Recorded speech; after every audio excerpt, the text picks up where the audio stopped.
Welcome back.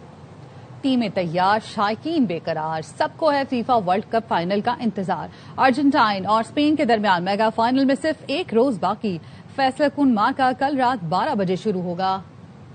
دیگر خبریں شامل کریں گے۔ حکومت اور دھرنا کمیٹی میں تحریری معاہدہ طے پا گیا۔ زیارت واقعے کی تحقیقات کے لیے جوڈیشل کمیشن تشکیل دیا جائے گا۔ وزیر اعلیٰ بلوچستان کی سربراہی میں اپوزیشن اور شہداء کے لواحقین کا مشترکہ اجلاس ہوا۔ لواحقین کی کفالت بچوں کی تعلیم اور معاوضہ پالیسی کے مطابق فراہم کیا جائے گا۔ سربراہ حکومتی کمیٹی بخت محمد کاکڑ کا کہنا ہے حکومت شہداء کے لواحقین کے تمام جائز مطالبات پورے کرے گی، کسی کو تنہا نہیں چھوڑا جائے گا۔ سانحہ مانگی میں شہید 7 پولیس اہلکاروں کی نماز جنازہ کوئٹہ کے ایوب اسٹیڈیم میں ادا کر دی گئی۔ قومی اسمبلی میں اپوزیشن لیڈر محمود اچکزئی اور وزیر داخلہ بلوچستان ضیاء لانگو، سینیٹر منظور کاکڑ، بلوچستان اسمبلی کے ارکان سمیت سیاسی رہنماؤں نے نماز جنازہ میں شرکت کی۔ ڈی آئی جی کوئٹہ اور دیگر پولیس افسران اور شہریوں کی بڑی تعداد بھی نماز جنازہ میں شریک ہوئی۔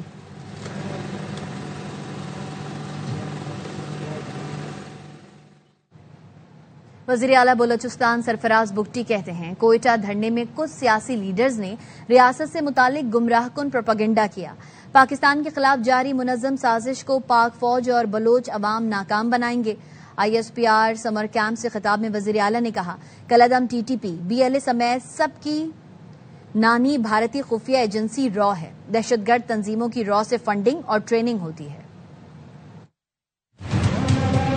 زیارت کے اندر ایک بہت بڑا ڈیم بن رہا ہے، اس کی سیکورٹی کے لیے جاتی ہے پولیس اور وہاں پر پولیس پہ حملہ ہوتا ہے۔ انہوں نے بہادری کے ساتھ ان کا مقابلہ کیا۔ جو فورس ان کو ری انفورس کرنے کے لیے گئے وہ راستے میں ایمبوش ہوئی۔ کچھ پولیٹیکل لیڈرشپ ہے، انہوں نے پشتون یوتھ کو یہ بتانا شروع کر دیا کہ یہ جو حملہ ہوا ہے تو آپ کے اپنے لوگوں نے کی۔ اتنی بڑی سازش ہے یہ ریاست پاکستان کے خلاف۔ ٹی ٹی پی نے خود ایڈمٹ کیا کہ یہ قتل میں نے کیے، چاہے ٹی ٹی پی ہو چاہے بی ایل اے ہو، سب کی نانی ایک ہے، اس کا نام را ہے۔ وہیں سے ان کو فنڈنگ ہو رہی ہے، افغانستان کی سرزمین استعمال ہو رہی ہے۔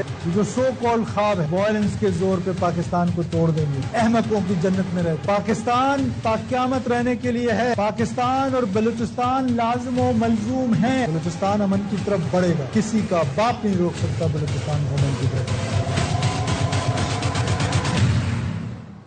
مری میں حکمران خاندان کی بیٹھک، صدر مسلم لیگ نون نواز شریف، وزیر اعظم شہباز شریف، نائب وزیر اعظم اسحاق ڈار، وزیر اعلیٰ پنجاب مریم نواز نے شرکت کی۔ ذرائع کا کہنا ہے آزاد کشمیر کی صورتحال اور الیکشن کی حکمت عملی پر مشاورت۔ نواز شریف کے میرپور آزاد کشمیر میں جلسے کے انتظامات کا جائزہ لیا گیا۔ وزیر اعظم نے پیٹرولیم مصنوعات کی قیمتوں میں حالیہ اضافے کی وجوہات سے آگاہ کیا۔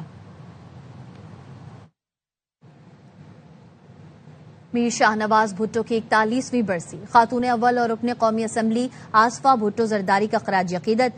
بھٹو ہاؤس نوڈیرو میں تقریب کے دوران آصفہ بھٹو زرداری اور میر شاہ نواز بھٹو کی صاحبزادی سسی بھٹو نے شرکت کی۔ آصفہ بھٹو زرداری اور سسی بھٹو نے میر شاہ نواز بھٹو کو شاندار الفاظ میں خراج عقیدت پیش کیا۔ بھٹو ہاؤس میں میر شاہ نواز بھٹو کے ایصال ثواب کے لیے قرآن خوانی بھی کرائی گئی۔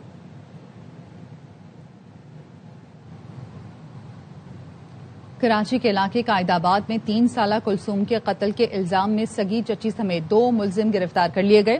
23 جون کو بچی کی تشدد زدہ بوری بند لاش گھر کے باہر سے ملی تھی۔ S S P Malir Abdul Khaliq Pirzada نے بتایا بچوں کی لڑائی کی وجہ سے سگی چچی نے کلثوم کو قتل کر کے لاش بوری میں ڈالی۔ قاتلہ نے اپنے بھائی نادر کے ذریعے لاش گھر کے باہر رکھوائی۔ ننھی کلثوم کو شدید تشدد کا نشانہ بنایا گیا تھا۔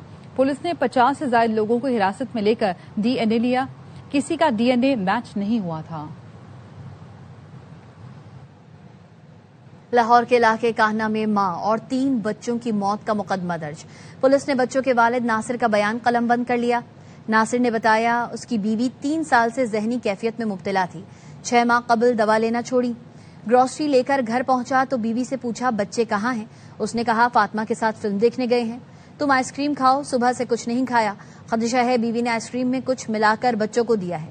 پولیس کا کہنا ہے کھانوں کے نمونے فورینزک لیبارٹری بھیج دیے گئے۔ گھر میں مزاحمت کے کوئی شواہد نہیں ملے۔ متاثرہ خاندان کچھ عرصہ قبل امریکہ سے پاکستان آیا تھا۔ کراچی میں پولیس کی جانب سے شہری کی چیکنگ کے بہانے پیسے بٹورنے کا واقعہ، شاہین فورس اور درخشاں تھانے کے 4 اہلکاروں کو حراست میں لے لیا گیا۔ پولیس حکام کے مطابق پولیس اہلکاروں کے شہری سے رقم لوٹنے کا واقعہ گزشتہ روز پیش آیا تھا۔ چاروں اہلکاروں نے کار سوار شہری کو ڈیفنس کی مختلف شاہراہوں پر گھماتے رہے۔ پولیس اہلکاروں نے مبینہ طور پر شہری کی جیب میں موجود 50,000 روپے نکالے۔ تھریز انٹرٹینمنٹ کی پیشکش ڈرامہ سیریل در نجات کے پہلے ٹیزر کی بے انتہا مقبولیت کے بعد دوسرا ٹیزر ریلیز کر دیا گیا۔ کون جیت رہا پھر آج؟ جہاد مجھے بال پھر سے لٹکنے پڑیں گے۔ Happy birth day. فلما ترى الجمعان قال اصحاب موسى بے شک اللہ جسے چاہتا ہے گمراہ رہنے دیتا ہے۔ اس کے ساتھ ہی نیوز بلیٹن سے فی الوقت اتنا ہی۔ دیکھتے رہیے ARY نیوز۔